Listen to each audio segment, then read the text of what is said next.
So that's an interesting question.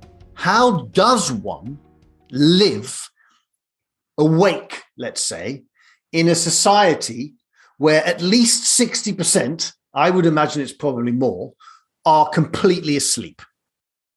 How do we do that? It is, I mean, I think this is why this is exactly why I'm a developmental psychologist. This is why I work as a coach. We became coaches, became the name of, if therapy is the work of healing, coaching is the work of growth and development. It's just as important, a different modality, different set of tools, different set of skills, different modality. I by default, we just became called coaches, whether people like the term or not. It is what we are called.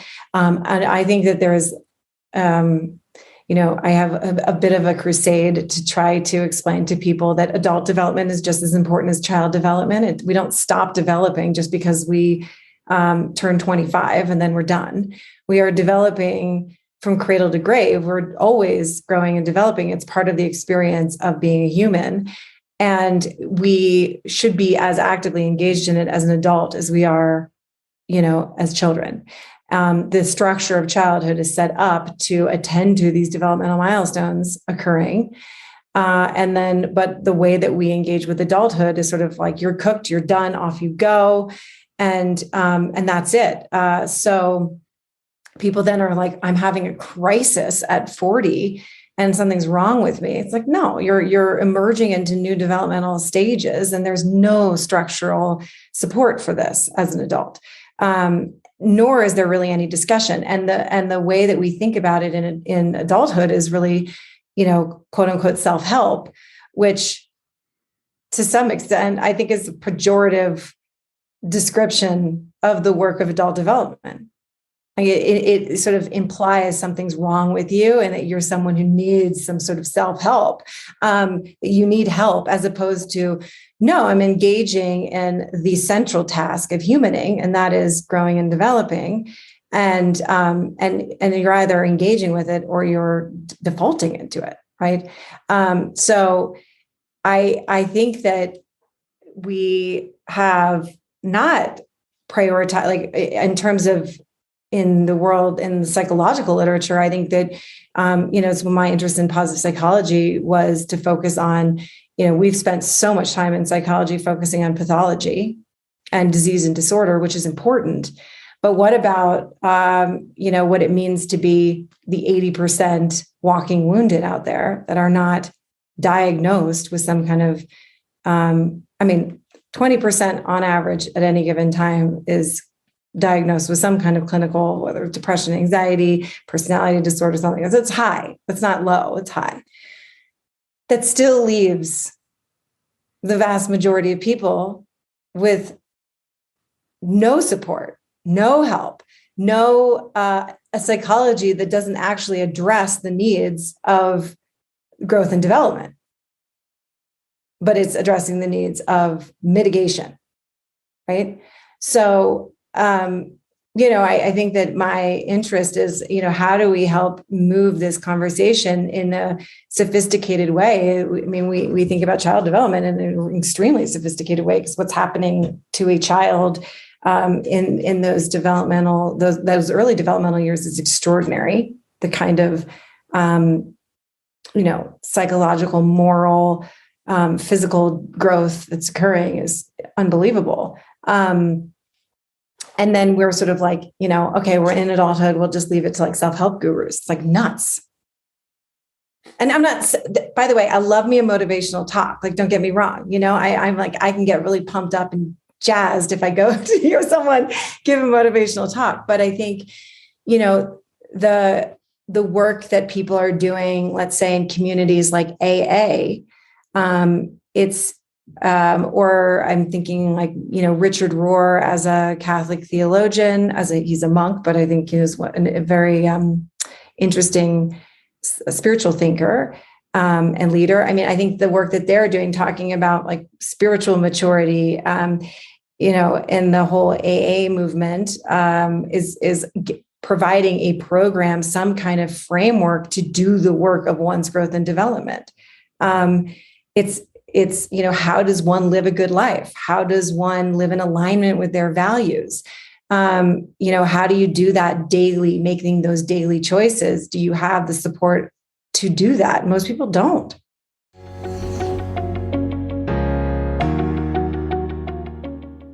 How did you take such a devastating event and turn it into something positive, seemingly very positive? I suppose I just had a little chat with myself and thought, well, I don't know how many lives I've got, but right now I only know about this one and I need to make it as good as I can. So I can sit around and feel really sorry for myself and really miserable and have a pretty miserable time and probably end up not having very many friends.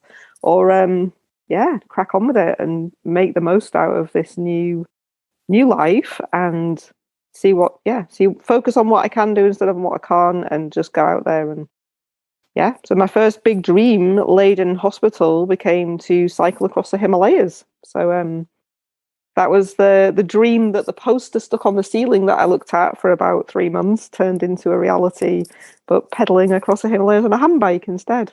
So it seems like my life is about inventing crazy dreams, then finding all the little ways and equipment and inventing ways of doing it, and then finding some mad people to come and do it and going off and discovering something and then coming back and sharing it.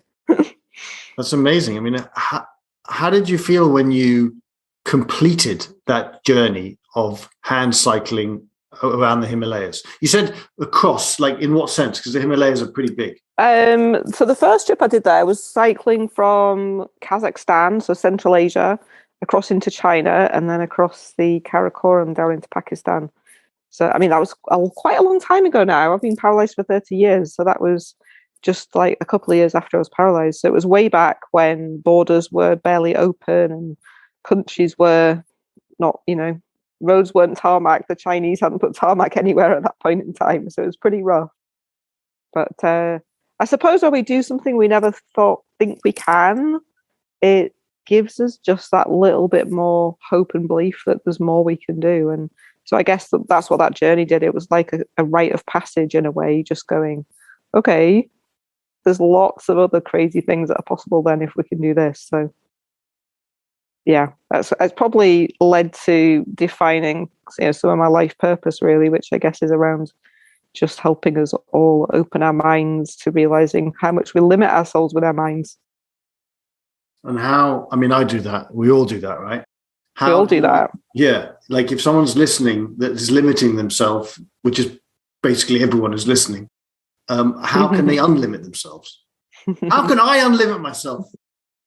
Well, it's a work in progress. I have to work on it too. But I suppose for me, it's just noticing where my thoughts get stuck or where I'm starting to, block myself, maybe with some beliefs that I have to challenge and think, well, really? Where is that really true? And just start to ask questions. I think questions open up doorways. So as soon as I find myself thinking something that I maybe can't do or feeling like something's too difficult or noticing any kind of limiting narrative in my head, then I get onto it and try and change that narrative and change it to something else. So like the first Paralympic Games I went to, I'd never raced. I'd done 2 races in a handbike. I'd been last in both of them, but so badly last. There wasn't even a finish line anymore. So the thought of getting to go to a Paralympic Games clearly seemed kind of crazy. And my narrative was, but I'm not an athlete. And then I thought, well, I can't go around telling myself that if I'm trying to get to the Olympic Games. I need to change it. So I changed it to, let's have an Olympic experiment and see what it takes to try and get to one. And let's just try it and see and experiment. And then you can't really fail if you have an experiment. So I would recommend just start playing around with your thoughts and changing them and asking questions and turning things into little projects and experiments just to see what might happen. And then it's a bit less threatening because you're not saying you're going to do anything or putting yourself up to achieving something that you don't really know whether you can or not.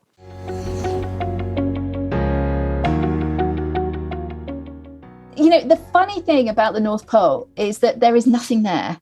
it looks exactly like any other spot that you've just crossed in the last 7 days or however long it's taken you to get there.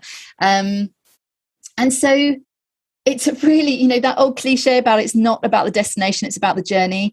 The North Pole experience to me is the absolute epitome of that cliche, because, when you get to the North Pole, it's not about, wow, look at where I am or what I can see or having a moment. It's all about reflection on what it's taken to get you there.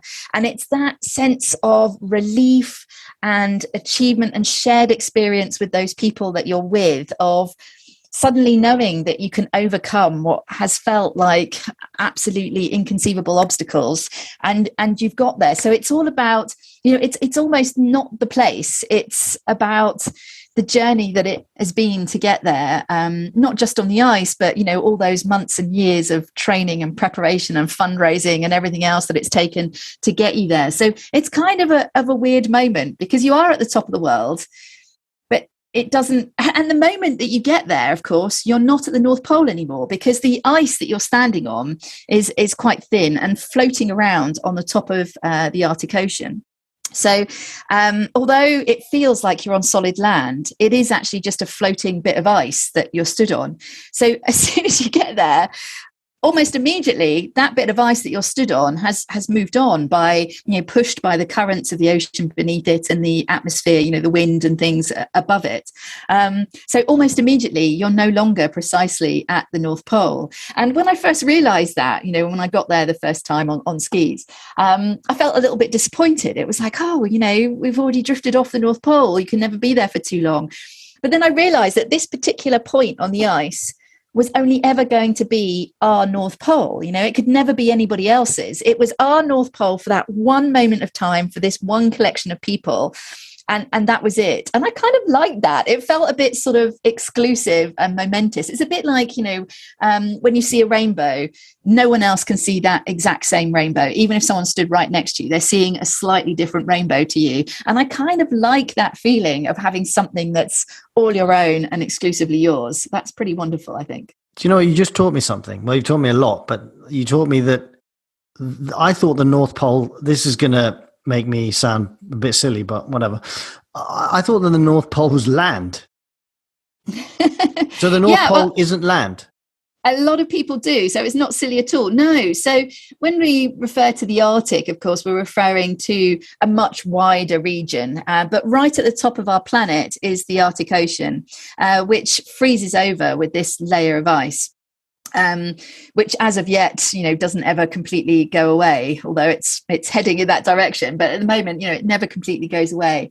But around the coast of that ocean are Arctic Siberia, and then Arctic Europe, then the top of Greenland, and then Arctic Canada and Alaska. And that sort of forms this kind of circular space at the top of the world that's filled with the Arctic Ocean.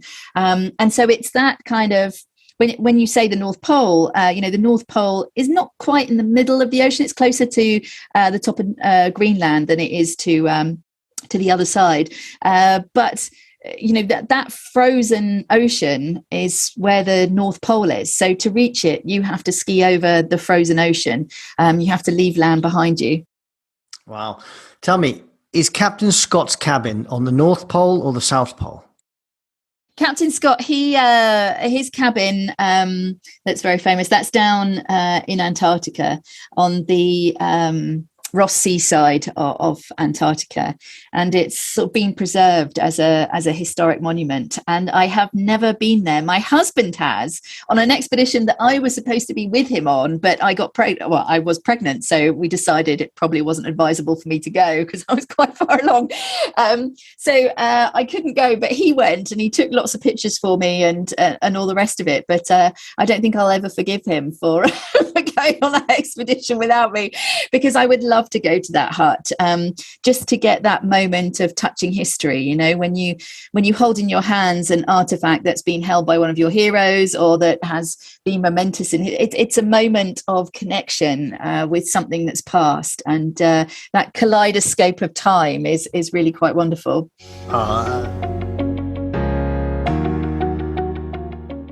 Because most people that I would imagine when you say, oh, just choose to be happy, they'd be like, oh, yeah, whatever. You don't know what my life is like, right? But it's beyond like up here in the mind. And it's something you have to feel, I believe. Yeah, I would say you'd have to feel that capacity to choose, that you really do have the power to choose. How do you make someone understand that on a heart level? Yeah. No, I think it's mind, body, and soul, right? It's all of it. So, and I do come across a lot of skeptics. I work with all different types of organizations, law firms, bankers, tech companies, you name it. And there are a lot of people that have that perception, like, no, you can't just choose. Life is way more complicated than that. So I actually start off with the research. Everything I teach and everything I talk about is the research. And the research shows that, yes, our genetic history plays a part. I say I have brown hair and blue eyes because of my genetic history. I also get some of my personality because of my genetic history. And then I say, life circumstances do play a part. If you're a farmer in China with 8 children, or you're a single 23-year-old living in Manhattan, those are very different life circumstances. Those play a part. But the research shows that approximately on average, about 40% of our happiness and our well-being is based on our daily choices. And we make thousands of them every single day. So that is the place that I start. And then I go on to share examples of choices you make that decrease your well-being and examples of choices you make that increase your well-being, and being kind to others and, self-compassion. I mean, there's so many choices. So for people that say, like kind of how you asked about, I would say skeptical, usually I start with the research and have them actually see that science.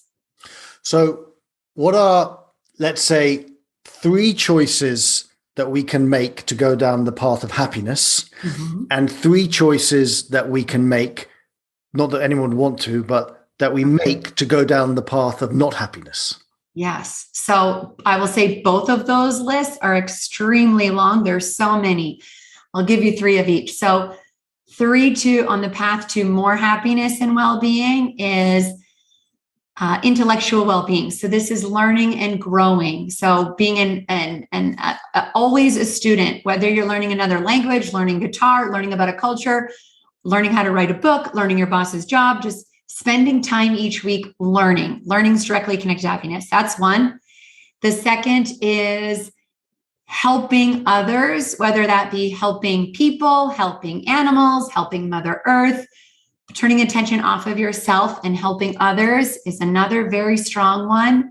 And then the third is human connection, time with friends, time with family. I know in your case, you spend a lot of great time with strangers. Human connection is actually the number 1 predictor of happiness. So increase your human connection time. On the other side, is watching the news. So research shows if you watch the news, you're going to feel 30 to 35% more negative for the rest of the day. So I tell all my clients, don't watch the news, read the news. That's one. Scrolling endlessly and the addiction to social media increases depression and sadness and comparing lives. So of course, there's social media for good, but I would say be very conscious and intentional about your time with social media. And then another path to more happiness is spending time with people who are negative and pessimistic. Because of emotional contagion as humans, we cannot help but take in that energy. So there's 3 for both sides.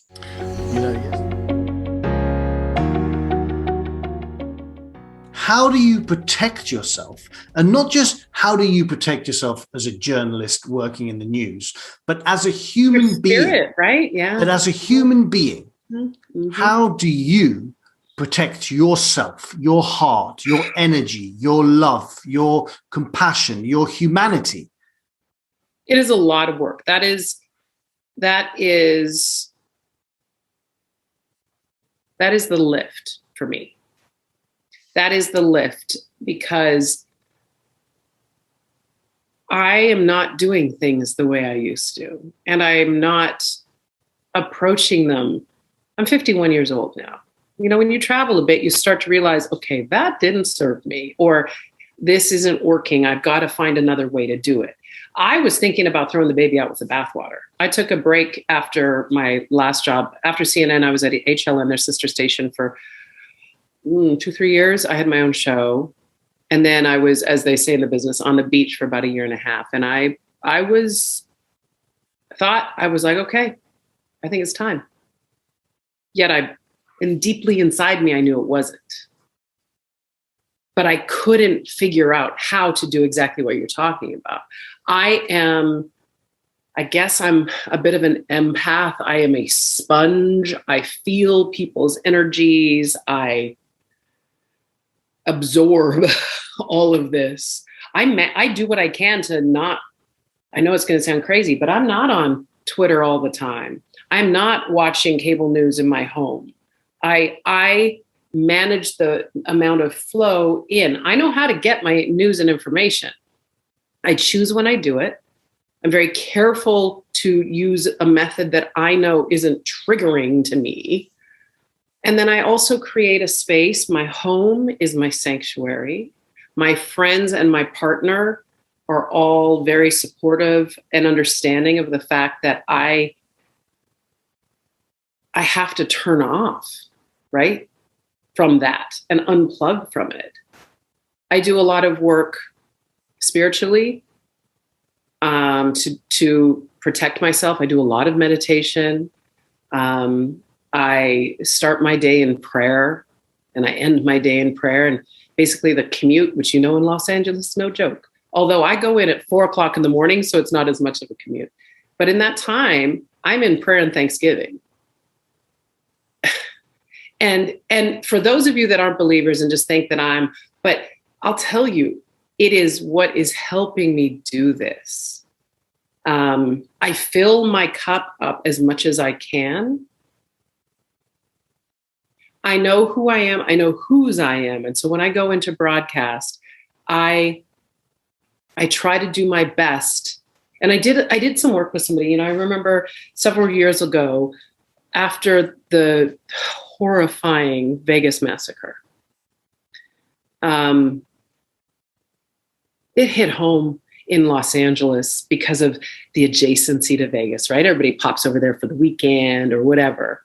And so people go back and forth. A lot of people have family there or are from there. So that Vegas thing hit hard. And I think it hit anybody that loves live music and loves going to let their hair down. And it felt like freedom was snatched from us, right? It was devastating. And it was very difficult for us to have to cover. And they brought in a therapist. I was really pleased that they did that. And I made a point, because I was drowning. I made a point of going down and making an appointment and walk down the hall in plain sight, because I also knew there was value in people seeing me, the anchor, walk down the hall towards the psychologist's office, because I wanted them to know we can't do this. It's not just, think about this. It's not just us, the anchors, that are having to deliver the information of this atrocity. Think about the editor who's having to cut repeatedly that videotape. The camera guy that's out there talking to the victims who managed to escape with their life. I fully believe that the journalist community, I think, put them in there with police and law enforcement of having PTSD, bystander trauma at the very least. The man that I spoke to, I remember telling him, we talked about the Vegas thing, and I told him it had sort of been compounding, and he reminded me that trauma is compounding, right? Unless you deal with it and address it, it stacks, baby, it stacks. And I had told him about Ferguson and talking to Michael Brown's mom and Trayvon's mom and interviewing them and going down to Charlotte. And I said, I stand with these people in their grief. And I feel, you a Harry Potter guy? Somewhat. You know, the dementors that would come in and suck the soul out of somebody? Yes, I felt as though standing in their grief with them, my life force draining away. And every time I did a story, more and more was sucked out, and more and more. And I just felt myself being pounded into the ground. And my bright light felt like it was dimming. That terrified me. And he told me, and this has helped me tremendously. He reminded me, he said, Michaela, you have to remember, these are human beings put on this earth to have their experience, as painful as it is. But they are fully realized human beings. You cannot take that experience from them. You can stand with them, but you do not need to stand in their grief. Stand with them, bear witness to it. That gave me a permission as an energetic, empathic person. It gave me permission, and it's changed how I've been able to do things. I think of myself, because I am a heart-centered person, just like you are, Leon, and so we connect, but I can't plug into every situation. Hello everyone, it's Leon here, aka The Kindness Guy. If you like my videos, which I hope you do, don't forget to press the subscribe button and also to ring the little bell so that the notifications notify you that I have a new video out in the world.